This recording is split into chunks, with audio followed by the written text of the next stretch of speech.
It's exciting. Yeah, I know. I thought something. I woke up this morning and just immediately in my brain, I felt like maybe it was a holiday or something exciting. But you knew something special was going to happen today. It was something special. It took me a while to figure out. It was a show on Tuesday. This show on Tuesday. Yeah. I know. So, did you get any of the emails that I send you anymore? Do you care? What do you want me to do with them? Well, I don't know. I just want to make sure you saw them because I'm going to start. I get them. You've been sending a lot today. Because all I do, that's my rundown for the show. Is I just send you emails of things I want to talk about, and I just hope to God that you're getting them. Well, I 4 minutes ago just sat down at my desk for the first time today. So nice. No, I haven't been through them. Today was kind of a late morning. A lot going on this morning. Do you need to talk about it? No. Do you have anything you need to get off your chest? No, just a lot. Did a lot of things this morning. So during the time I would have spent reading your emails and other things for the show, I was doing lots of other stuff besides that. Not good enough, Dane. Not nearly good enough. Sorry about that. What's that from? Go ahead and jump into your emails. What's that from? You got to give me the... No, I don't know. Not good enough, Joe. That's not nearly good enough. I don't know it. You could have run the whole catalog department. Still ringing no bells. Really? Uh-huh. For $400 a week. No closer now than when you first said it. Are you Joe Banks? Dude, come on. Give me the movie. Joe versus a volcano. Uh-huh. It's been about 15 years since I've seen that one. So no, All right. I can't quote any of those lines. Can we talk about... I usually can't quote lines from a movie I saw last week, so that's just me. Can we talk about... I think I remember something else I don't like about you, and that's that you're not watching The Walking Dead. Is that true? Oh, that's a weird way to say it, but yes, I am watching it and love it. All right, tell me what you thought of this week. Haven't seen this week's yet. Spoiler alert. Don't, please. I'm going to do it. No, you can't do it. Why would you do that to me? I just want to say this, and it's only because, because I'm also quite addicted to the show, and it's the most popular show on cable television. That seems to be a significant thing. But this season has had its ups and downs. How do you feel about this season so far? You feel like it's been better or worse than season 1? I believe I've only watched one episode so far this season. What? And I think it's gotten more about interpersonal drama than the first season. A lot of drama. Yeah. And, I like that they've obviously developed the characters and their relationships, but, and I like how they've been able to slowly add a few and drop a few, over the seasons. So it's all set up to go for quite some time that way, but it's built into more of a little more soap opera-y than it. I think the first season and the first part of the second season, you got more into just this survival mentality, and it kept you kind of, edge of your seat because of that. And I think now it's a little more about, just who likes who and who's going to betray who and who's the leader of the group and who's not the leader and wants to be. And that's the problem that I guess is the problem that I have with it, is the characters are becoming really predictable. You know? Like I still love zombie on zombie action. Like I love it. I do love it, and I love the show. Season 2 there are some episodes that are just tough to get through, and then here we are at the end. And I just want to say that this is my theory. You haven't read the comic, right? No, I never have. So there are like 94 issues of the comic. It's been going on for years. The comic has been out for years, right? And so what happens? As season 2 we're at the end of season 2. There's only one more episode for the season 2 finale, and then we go on hiatus again. And what happens in the episode this week in the comic happened in issue 6. Right? Issue 6. So it's like going back in time, and they made some changes to it in the way. We'll have to talk about it next week once you watch the actual episode, and by then hopefully you will have seen the season finale, and we can totally spoil it. But so I'm not going to say anything more. I'm just going to say issue 6. It all happens almost as it plays out in the show, but with some significant differences. And I think I wonder if what they are trying to do is get back on track, because one of the things I liked so much about the first issue or the first season was that they really brought the comic to life, and I think they got so far afield from the comic and so far into sort of Grey's Anatomy land that I hope they're trying to get back on track. That's my theory. Well, that would be good. Yeah. Right? Yeah. I got a really funny call this week from a listener. What? I know. She was a listener named Megan? No. Okay. In fact, a different Okay. No, then I would have said from the listener. I didn't say that. Okay. No, it was, I think, well, I don't know. You know how we're on this thing where we hate marketers? Did you know we're on that? It's not an outright hate, but yeah, this thing where we're a little jaded by marketing strategies. We have a friend of the show, Amy. He is a friend of the show on Facebook. She's been listening to the show, I guess, for a while now, and she calls me, and I think we've outed ourselves as being jaded, as jaded as we are over the last couple episodes. She calls me, and she calls me several times. Like I'm pretty easy to find. We're Facebook friends, and so she tracks down my number. She calls me, and she says, "Okay, first of all, I'm a marketer." I said, "I know." She said, "I hate marketers." And I had this huge. I'm driving down the road. I'm going to pick up my kids from some such or another thing, and she goes off on this just wild-haired bender about how much she hates marketers. And I was so excited. I was giddy.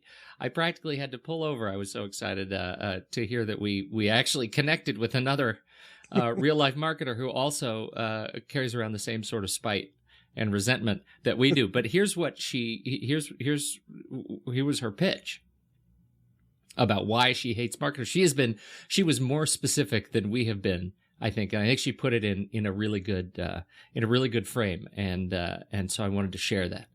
Yes. So friend of the show, Amy, she says, the reason I hate marketers is because marketers have a lot of power. They're very powerful superheroes. I think I may be adding the superhero part.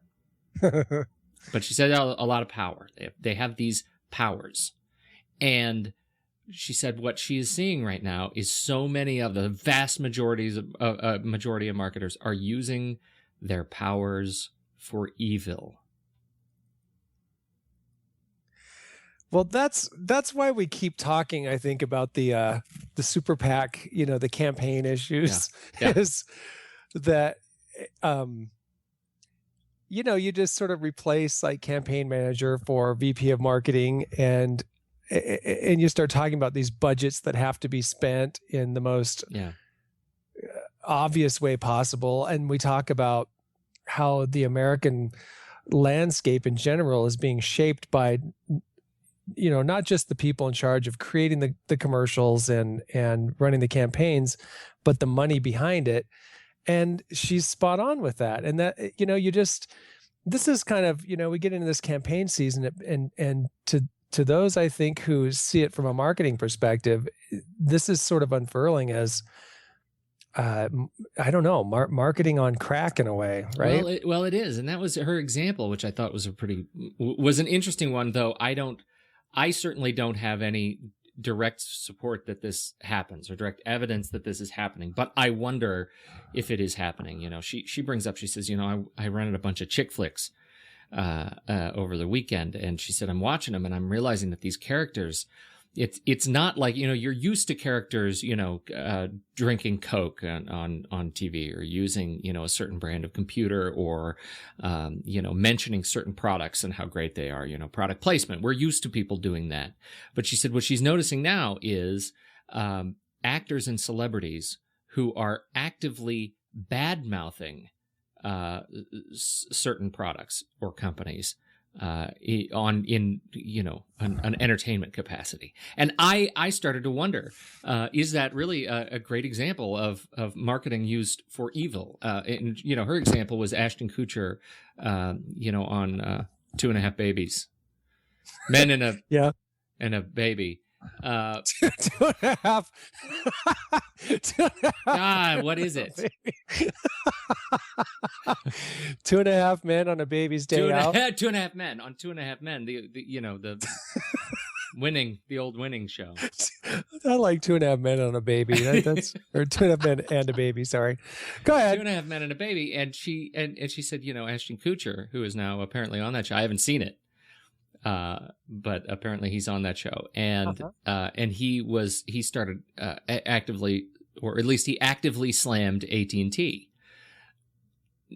You know, for the context was discussing wireless signals, and you know, on one hand that could be, you know, that's kind of gauche now. There's no ad lib on a show like that one, so we know that one was written and editorially approved. Well, that's sort of what I'm thinking. So you start to wonder who's lining that particular pocket, right? You know, like is there something going on there? Probably not Verizon. No, you know, I don't know what I'm just kidding. But it's fascinating to me that there is a you know, she brought that up, and I thought that was interesting. Then she sent. To follow up on this, and then I'll get off this topic, unless you really want to talk about it. But she sent this thing, Beware of Images. Did you look at that email? No. It's a documentary. No, I'm telling you, I was going to do show prep today. And I know, and I called. I had stuff going on. No, you're a busy guy. Buried knee deep in stuff. I gotta read this. If you go to Beware of Images, I'm going to do some reading now, and there might be kind of a long stint of reading. I hope you find it in some way entertaining. Beware of Images is it's a documentary. So here's the background of Beware of Images. You can find it and follow along at bewareofimages.com. In 1929, the Belgian artist René Magritte created The Treachery of Images. The painting showed a pipe, and under it the paradoxical inscription, "This is not a pipe." When it was pointed out to him that what he had created was in fact a pipe, Magritte replied, "Okay, you should try filling it with tobacco then." Stated 10 years before the infamous World War II propaganda campaigns, Magritte's warning was clear: beware of the seductive and deceptive power of images. Religious institutions, governments, and corporations have mastered this power and exploit it to advance their interests. Unfortunately, these practices are at the root of today's social, ecological, and financial problems. And as representation technologies become more sophisticated, their sources more centralized, and their reach broader, the problems are bound to become more challenging. Beware of Images is a feature-length animated documentary about the history of visual representation.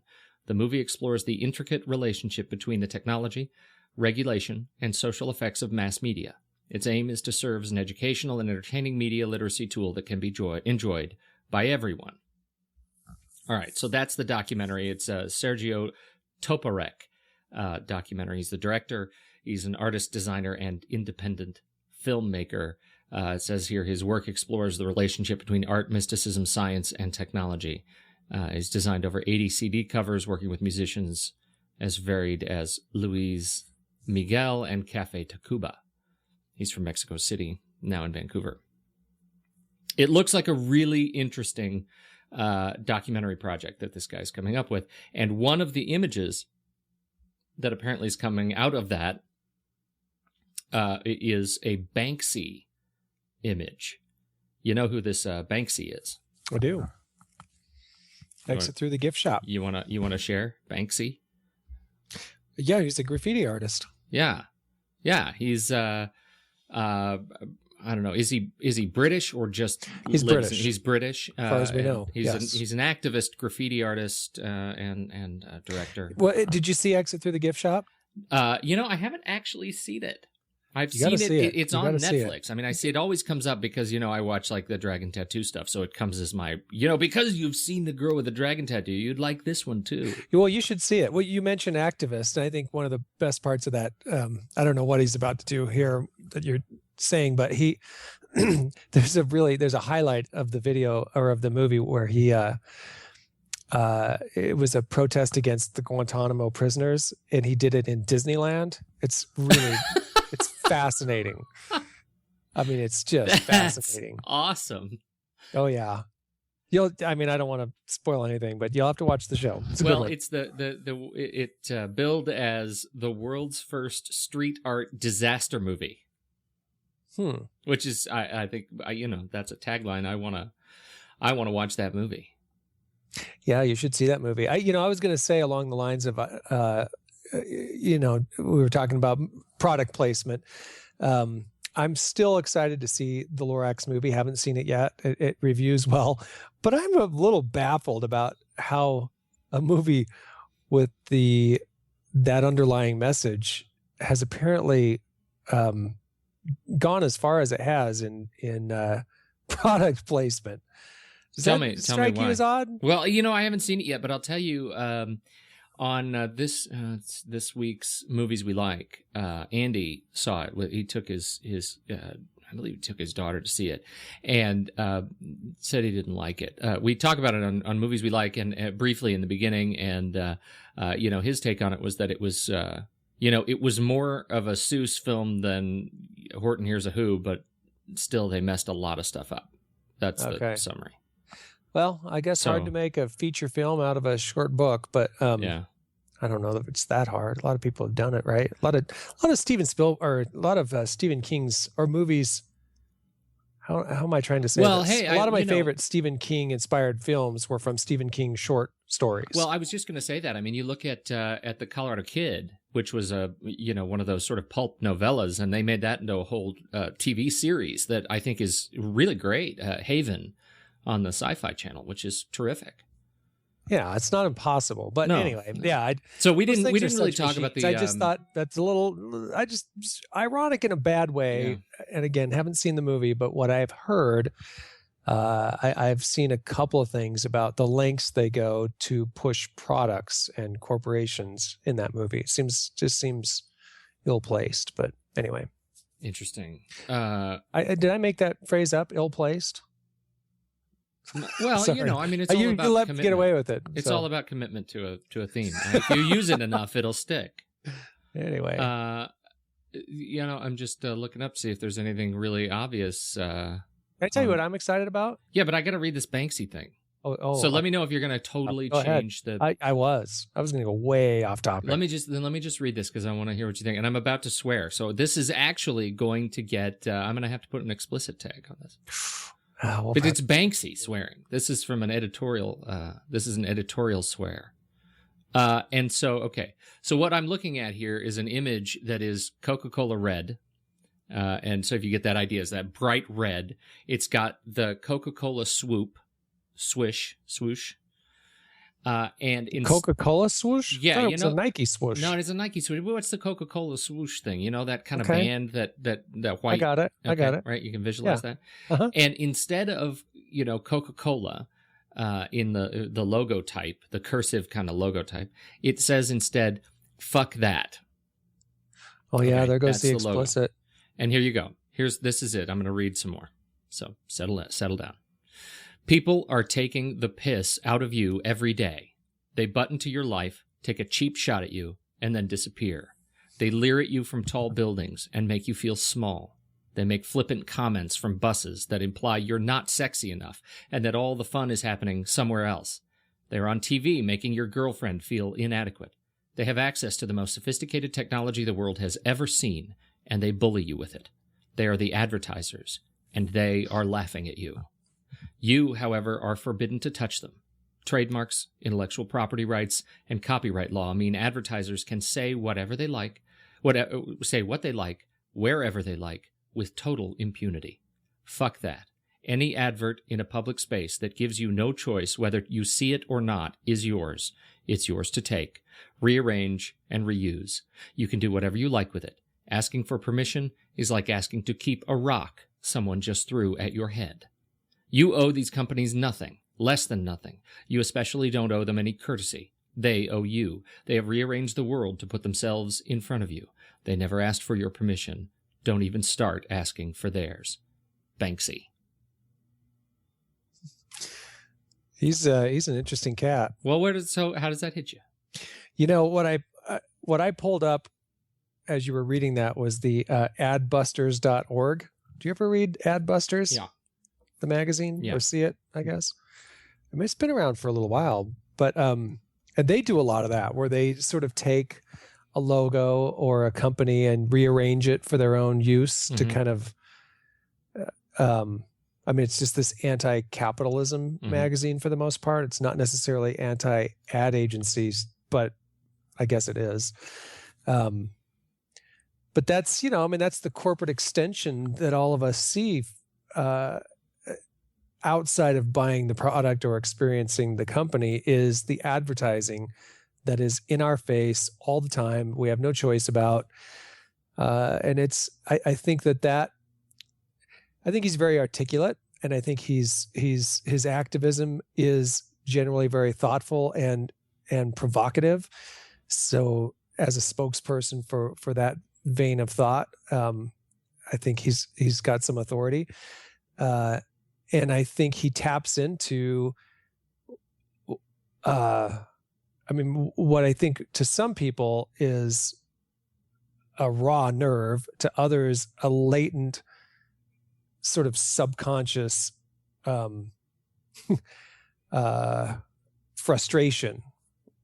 And I think it exists for a lot of people. And I think you bury it to the extent that you want to sort of go on with your life. Otherwise, it's a raw nerve to be that bombarded. I mean, to live in a city like New York or London, you're certainly bombarded left and right by advertising.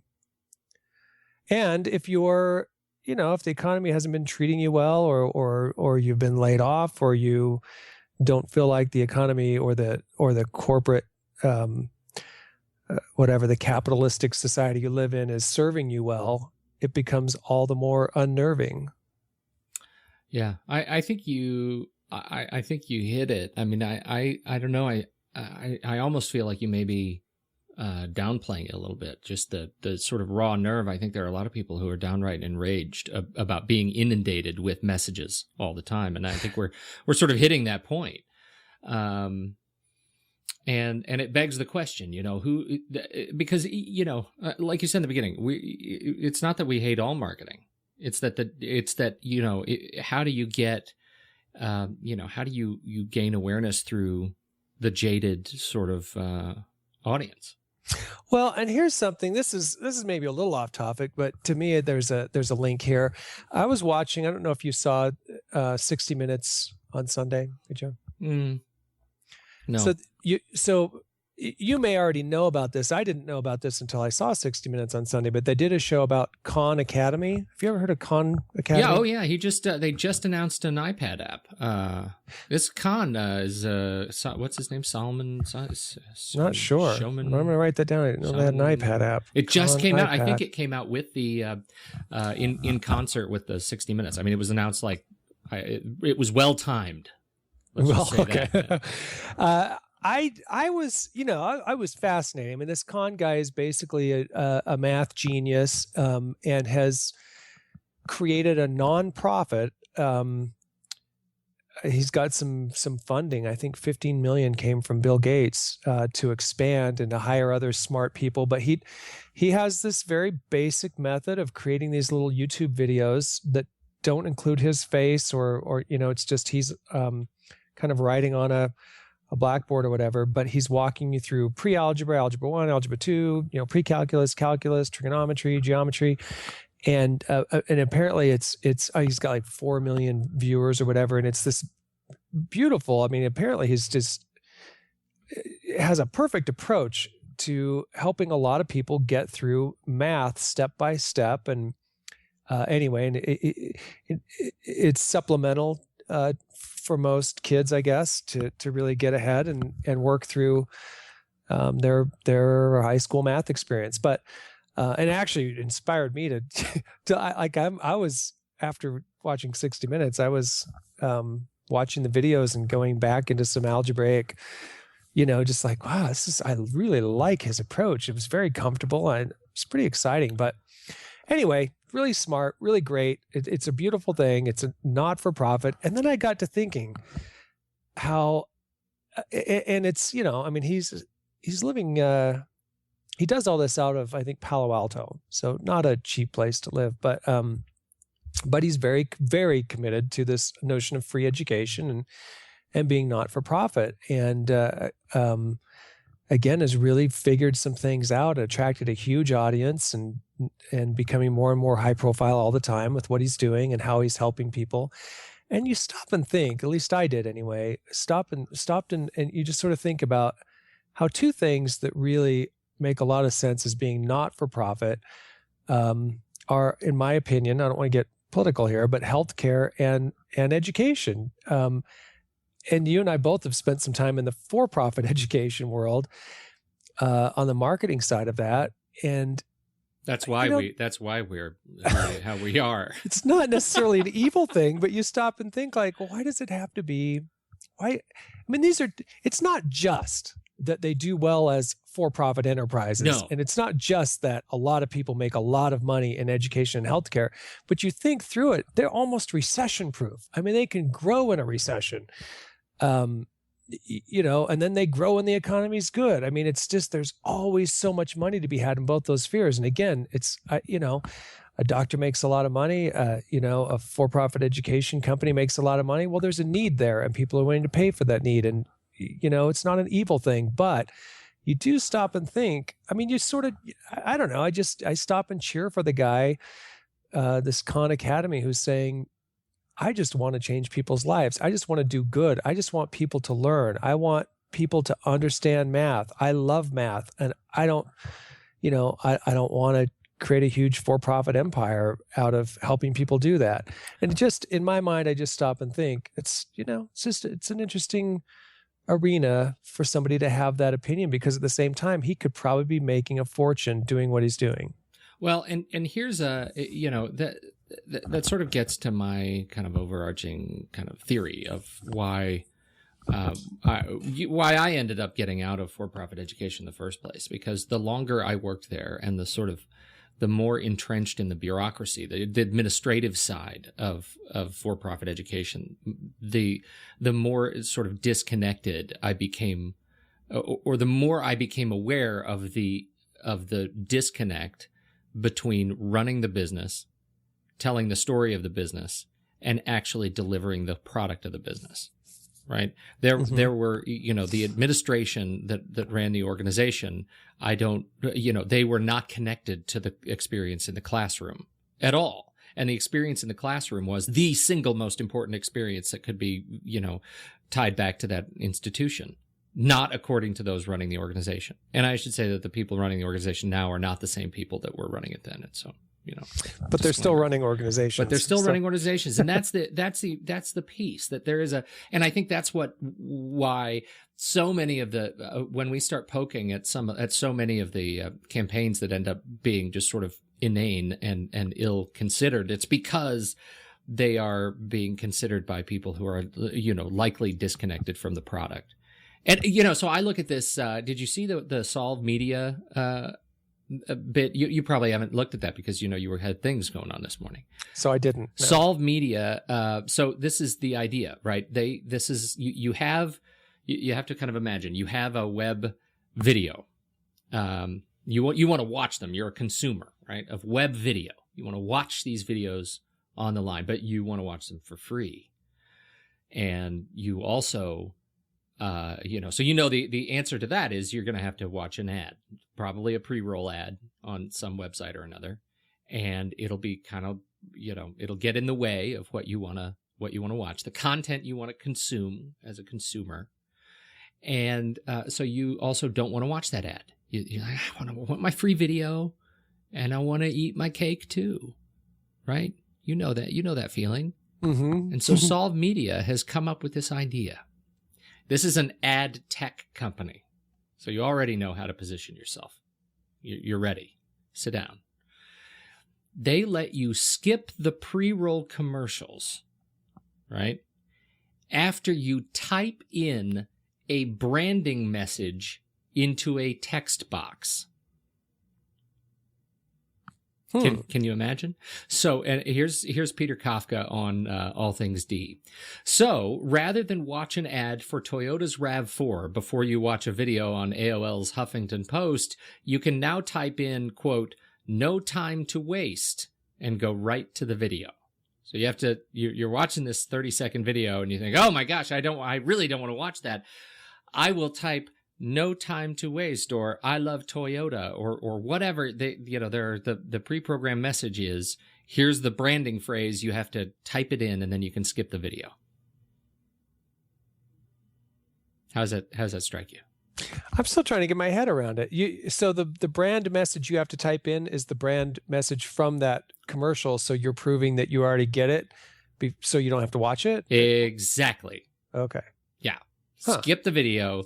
Type in a slogan. And so in this case, they actually have the brand message that they want you to type, right? They have it in a box in quotes.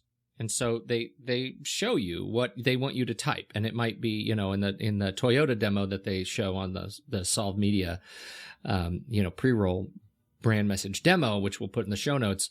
It actually tells you need to type 2012 Camry in order to skip this ad. Right? So they tell you what to type, and then you're supposed to type it. It's interesting. I don't know. I mean, it's just another angle, I guess. I think the thing that's, I brought up education and healthcare, but the other area that is sort of always riding the fence or whatever, I guess, of capitalism and art or being nonprofit or whatever is movies or this has always been the case. I think it's not new that product placement exists in movies or that you have to watch commercials to see TV shows or basically that the artist has to get paid somehow. But I don't think we'll ever get over the discomfort of needing to understand brand messaging from a corporation to see a movie clip. You know what I mean? Well, and that's actually a great example, right? I mean, if movie clips and trailers are, that's the brass ring, right? That's an advertisement, a 2.5-minute advertisement that people actually want to see. Mm-hmm. Right. So there. And I've been to movies where there have been a couple of commercials before the movie that were also like 2.5-minute, basically artistic projects, and like Levi's commercials or Coke commercials, or where the company is allowed more freedom, more time essentially to create something really engaging, and you're sitting in a movie theater wanting to be entertained and you're not necessarily annoyed. But when I'm watching a movie and my suspension of disbelief is suspended because I'm being bombarded with obvious product placement, mm-hmm. something's not right. Right. And it's just something that I think sometimes it works, sometimes it doesn't. But it's, I think a lot of times somebody, if we're talking about, say, a film festival or something where the things are supposedly very independent, and low budget, and you've got artists who are trying to, tell a story or convey a message, it's hard for advertising to not get clumsily in the way of that. Did you ever see the show, was it State and Maine with Alec Baldwin? Oh, yeah, a long time ago. Remember at the very end when they're running out of budget, they're not sure the movie can get made, and all of a sudden some internet startup gives them, I think it was like $1 million or something to finish the movie, but it's a Western themed period piece.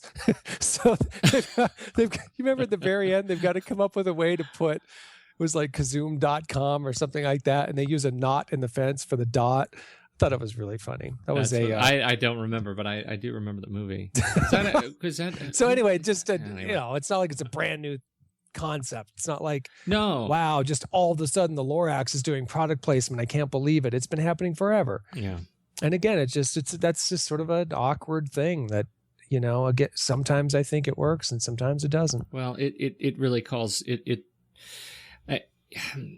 calls on us all to be really, to be circumspect when you feel like you're being, like you're being sold all the time. Well, yeah, you take it, to the length of sort of Banksy's comments. Yeah, which I think is and it gets back to that. I think it's a very real sentiment right now. There was another one that I had talked about that I was really interested in hearing about your just gut reaction to this. So, because we were talking about South by Southwest, right? Mm-hmm. Which is, I guess is it wrapped up? Is it still going? It's still going on. The interactive is festivals that I wish I was at and I'm not at. I pretend they didn't happen. Well, so marketing agency, this picked up on Slashdot. Marketing agency Bartle, Bogle, and Higgerty has launched a controversial charity scheme at this year's South by Southwest Festival in which homeless people are being used to provide Wi-Fi hotspots. The project, Homeless Hotspots, seeks to address people's need for a high-speed data connection at the festival in Austin, Texas by issuing the homeless T-shirts that say, I am a... Sorry. T-shirt. I'm going to let you read it. By issue... I'm sorry. I wish I had it so I could read it. Texas by issuing the homeless with T-shirts that say, I am a 4G hotspot. Passers-by may then pay what they wish, either in cash or PayPal, to get online 4G networks via the Wi-Fi device that a homeless person is carrying, and then proceeds to go to the Front Steps homeless shelter, and then proceeds. And the proceeds go to the Front Steps homeless shelter in Austin. That's the end.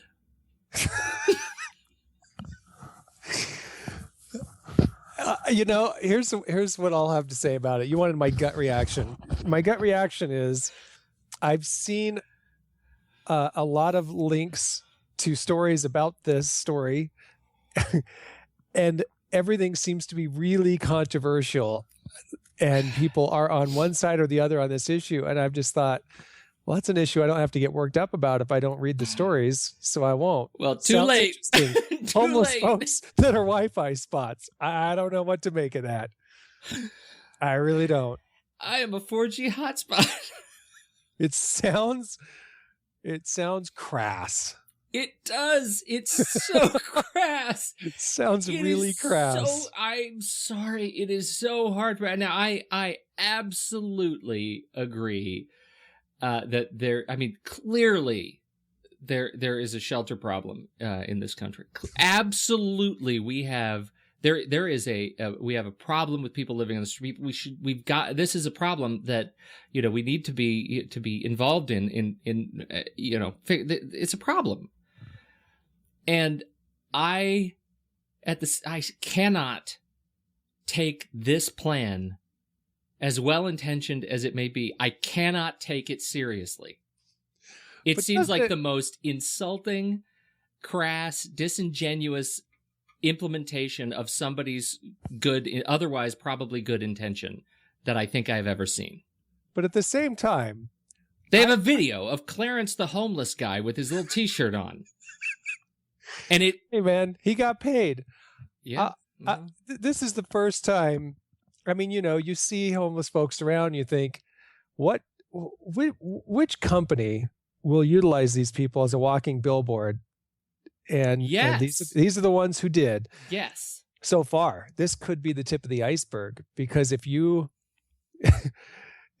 willing, if you say, hey dude, will you wear this T-shirt if I hand you, $50 today, and you just stay visible and I mean, what brand, because you can't, the dude may get completely drunk. He may spend the day, stumbling around the streets. He may offend people. Yeah, well, talk and that's to himself. That when you read the comments on Slashdot, you get this wide swath of kind of reaction, and you know, there are people who have this, you know, general feel that, you know, why don't the proceeds go to the homeless person carrying the equipment? And there's actually the homeless person doesn't keep the money for the same reason that the cashier at McDonald's doesn't keep the money. The profits end up going to a homeless shelter in Austin. Yeah, it just sounds like a hopelessly circuitous argument. It really does. And so then they get into this whole sort of why people are homeless and why they aren't working. And that's the problem with this whole plan. Right, is because it makes people take sides on an issue that's not just how do we get Austin wired to be able to handle capacity in this major. And that's the problem that I think is we're trying to solve. And they're using a massively controversial resource. And well, the biggest problem is they're considering human beings as a resource to address this problem. And that's the part that I find that I find is so ridiculous. It's degrading. I mean, there's a commoditization of human beings here that I don't know. Honestly, it's so easy to pick a side on that one and argue for the point. Just, well, there are people in, you know, they need money and they could use it and whatever. And then at the other side, but they're human beings and they're being commoditized. Oh, but wait a minute, but it helps them and there are worse things they could be doing. You know, you could just go on and on and on all day long, and I don't want to jump in. But anyway, I don't know. You know, this is the thing about marketing. Like on the one side, you can say, gee, that's inventive. That's fascinating. Where will that go? What's the next step? Who else jumps in? These guys were okay with it, apparently. So what harm is being done? And this is one of those very weird sort of, this is what I think continues to make marketing fascinating on some level, is that like, gee, this is either really horrible or it's really fascinating, and it's kind of both. And it happens all the time in one way or another. I mean, we're all commoditized essentially by marketing. I mean, a lot of people drive around a car, for instance, that advertises the dealership they bought it from for the life of the car. Yeah.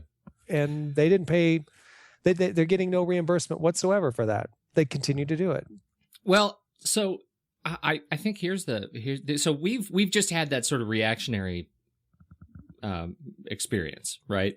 And you don't want to get too embroiled in it. I certainly have my gut reaction. I think that's something that, you know, if you're BBH Media, you have to deal with. Now, if you dig a little bit further and you look at sort of BBH and why, you know, how they may or may not be well intentioned, from Wired.com, from the Epicenter blog, here is this is Tim Carmody writing. He writes, "You see, before BBH Labs created homeless hotspots, or The Guardian's much lauded The Three Little Pigs video about news in the age of social media and citizen journalism, a team of these same BBH Labs interns created Underheard in New York, which gave 4 homeless men mobile phones, Twitter accounts, and unlimited texting to share their lives and tell their stories. These stories were amazing, particularly Dane, who was able to use Twitter to locate and reunite with his estranged daughter." And so, you know, I mean, here's a program that ran for, looks like 60 days. And, you know, they obviously have this sort of storytelling bent, and they are working to help, propel the stories of homeless and kind of make these stories more, visible to those of us who may not see this issue every day. For those of us who don't actually leave our homes. I was going to say, if you live on the West Coast, you see this every day. You see this every day. Absolutely. But there is a, you know, there is a, so there are these two pieces. There's this initial gut reaction, and then there's sort of the story behind the story. And that is most often the story that's more interesting. And the one that came out in Austin, just, you can't help but have that. Most people are not going to take the time to look at the story behind the story. No. How about so I don't know if this is on topic or not, but I feel like there's a link here. People who auction off their bodies to companies to pay them to permanently tattoo the corporate logo on some part of their body. Well, I was going to actually bring that up because that was, I think it was probably 10, 15 years ago, right? The first person who actually got a corporate sponsor to pay their way through college by tattooing, their body with that logo. I don't remember the one in Utah that was crazy was some woman auctioned off her face to the highest bidder. The highest bidder only paid $10,000. And it was an online casino company that I thought at the end of the day should have said, you know what, your face, let's not do that. Let's go with another part of your body. Mm-hmm. They went ahead and put their company on her face for $10,000. I thought I could blow through $10,000 fast. Oh yeah. I'd regret that in a hurry. A big regret. Yeah. But, so I think that the person kind of has to decide for themselves. Yeah. And without money, that it's worth it somehow. I think when companies say, okay, yeah, we'll do that. Yeah. I think everybody's putting themselves out there a little bit because, I don't know. Well, I think let's see. The only other thing I had to talk about, which was, we've talked about Google Plus before on the show and what it's all about. And I had sent you this article from Business Insider. Let's see, Matt Rossoff writing, and his piece is called "So That's What Google Plus Is Really About: Advertising." Right. Now, I love Google Plus. I love it because it has quickly become a kind of a mainstay in my business, not because of necessarily the social aspect of it, but because of the quick access to these Hangouts. I use Hangouts every single day. Do you really? I do every day, hours a day with clients who we've sort of moved, client meetings into Google Plus because having that multi-point video that is free and so easy to jump in and out of has made meetings. And I don't have really any local clients here in Portland, and so most of what I do is with folks who are on the East Coast or California or whatever. And so it makes it really, really easy to jump in and out of these meetings. So, while I love the social aspect of Google Plus too, my real support is of having Google Plus be successful is in their innovation in these channels. So, this is an interesting piece and really pretty predictable. Rossoff writes, let's see. Here we go. Google's slipperiness. Let's see. Talking about Facebook advertising. So much of this, I think, is in response to people saying that, Google Plus is a ghost town compared to Facebook. And we talked about statistics about how many minutes per month people spend on various social networks, LinkedIn, Facebook, Google Plus. Google Plus is like 3 minutes a month. People, in terms of spending time on the website. Mm-hmm. Compared to, Facebook's over 400. So Vic Gundotra, who's Google's VP of something famous, social chief, he's the head of social. He says, we are seeing 5 to 10% click-through rate uplift on any ad that has a social annotation on our own websites. We've been in this business for a long time, and there are very few things that give you a 5 to 10% increase on ad engagement. Rossoff writes, that's an amazing result. Google regularly fine-tunes and tweaks its search advertising technology in hopes of increasing click-through rates by a few tenths of a percentage point. An uplift of 5 to 10% is a really big deal. Another way of looking at it, the Google Plus service is bait.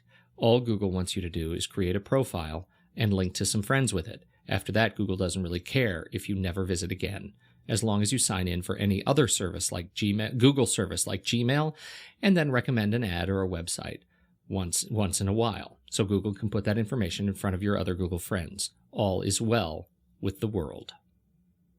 5 to 10%. That gets to what Facebook has been talking about for the longest time, which is this whole idea of social advertising. That if you go to, and I'm seeing this all the time, when I go to Google and I do a search in the Google search engine, if I'm logged into any Google property, what I'm going to see underneath each search result is a collection of people in my network that have shared the sites that that I'm looking at, and so I will likely click on the sites that have been shared by the people that are already in my network. That sort of uplift, I think, that they're talking about. So how do you feel about celebrities being paid for tweets? Well, you mean... So I paid Charlie Sheen $50,000 to say how much he loves my website. I find it just as onerous as celebrities being paid to, wear a certain aftershave. Sure. Yeah. It doesn't offend me at all, but well, I think it's interesting, how, so what you're talking about, I think, is along the best case scenario lines of what we envision or want, social media sharing to be when it comes to companies and commerce and that kind of thing, is that you have people you trust and you like, and they're in your circle and in one way or another, and they mention or post or whatever, it's Pinterest or it's Google Plus or, something, an article, a picture, a link to a website. And we put some stock into that because we trust them, we trust their opinion, or, we feel like there's at least some level of, it's not disingenuous in any way. And then on the other hand, Charlie Sheen gets paid X number of dollars to just mention, or, Lindsay Lohan just says something. But that's the point. And I think that's honestly where Google is doing some good, and Facebook too is doing some good in this area, which is sort of raising the awareness that the people that I resonate with, right? The reason, okay, so let's just say, as an example, I'm going to search, give me something to search for. What should I search? Give me a product. Give me a product you're thinking about today. Monster. Red Bull. Well, it doesn't really matter. I already just did a search for Monster, right? Okay. And, what comes up is, there are two things that come up that are of interest to me. The first one is Monster Cable, or actually Monster.com, and the second is Monster Cable. And the third is Over the Monster for Boston Red Sox fans. Two of those... no, there are three. There's another one. Audiophile Deathmatch, Monster Cables versus a Coat Hanger. Okay, so those are the two that I'm going to focus on, because let's just say that's what I was thinking you were going to talk about, was Monster Cables. And so Monster Products is monstercable.com. That's the actual brand for Monster, cables. And nobody has shared that. It's just in my Google search results. It's a normal Google search result. The next one below that for Monster Cable is Audiophile Deathmatch, Monster Cables versus a Coat Hanger. And it was actually shared by someone in my network, Matt Buchanan, who, and it's his Gizmodo article.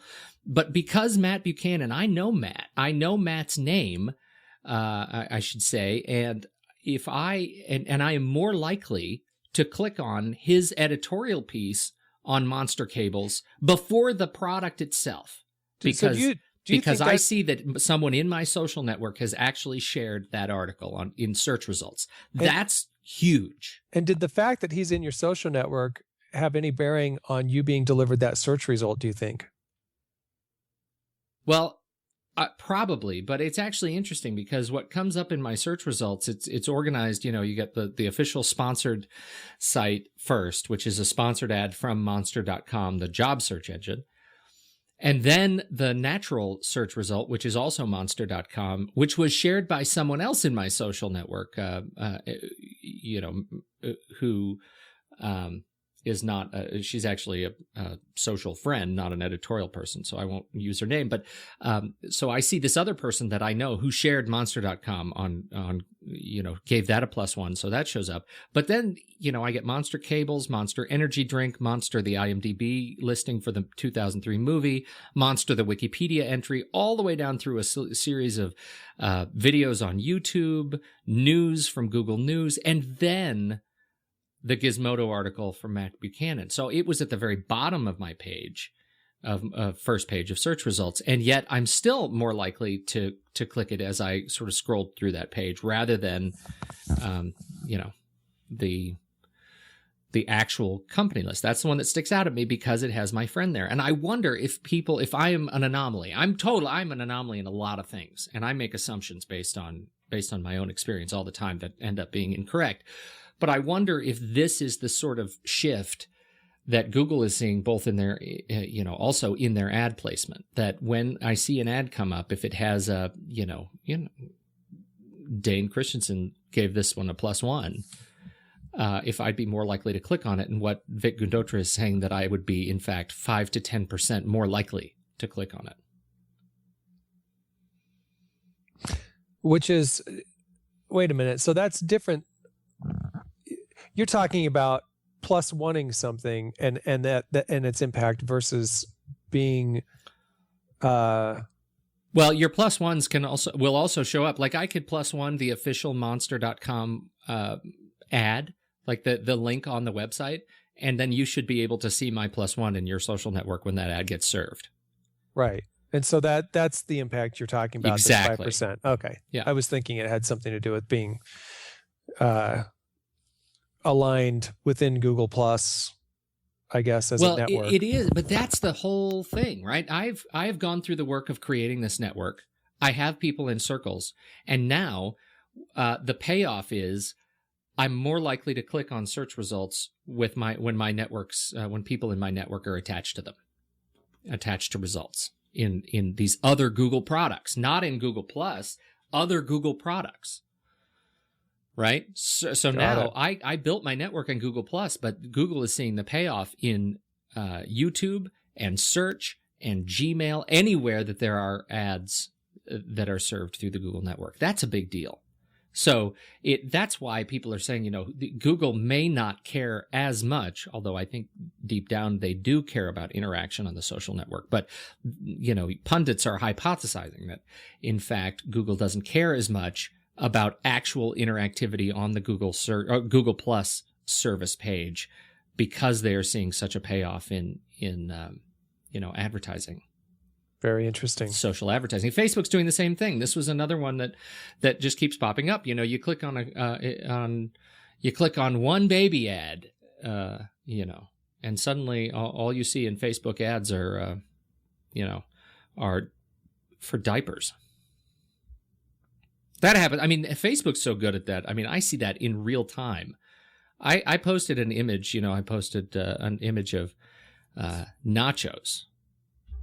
I made some nachos the other night. They were bonachos. Well, I'm a fan of nachos. These were breakfast nachos. I feel like having some right now. You should. We had scrambled egg and bacon chunks. And I immediately start getting food ads because I start describing the names of food products in my description of photo. It's really? Unbelievably fast how fast you get your ads get tied to content on Facebook. Unreal. That is crazy. How good they are at that. That's fascinating. Let's see. The one thing that I actually sort of like about the photo display on Facebook now is that, you do get ads on photos in the new photo lightbox, but if people comment on your photo, the ads get pushed off the page. So ads only get served to unpopular photos, which is interesting strategy. Isn't it? All right. I got nothing else to say. I feel like I've totally dominated the show today. Are you did. Okay? I'm just, Are you okay? I know. I had a crazy morning and had all your emails saved up to read this morning. Didn't get to them. So I feel like I wasn't there to commit. Right. You had it last week, but next week's all you. Good. So we're even. Where do people find you? Tell the world where to find you. Please come to strike10media.com. Awesome. You should do that. People go to strike10media.com. And then follow Dane on Twitter from there. Yeah, I did a tweet this week. You did? And last week. That's number 7 and 8. It's pretty exciting. Nice work. You can find out more about the show at rashpixel.tv/TNM. Please go to that. Go to that, and you can find out more about the show, catch up with all of our latest episodes. Subscribe to the show on iTunes. You can also find us in Stitcher, Smart Radio. It's a smart way to do talk radio online. It's pretty cool. Download Stitcher.com or download the Stitcher app through your mobile app store of choice. And just do a search for Rash Pixel. You'll find all the Rash Pixel shows. And they can follow Rash Pixel on Twitter, and that'll just give you the update feed whenever a new episode goes live. So it's pretty low traffic feed on the Twitter. Or you can follow me at Pete Wright on Twitter too. I think that's all we got. It's good talking. It's good talking to you. Happy Tuesday. Get out of here.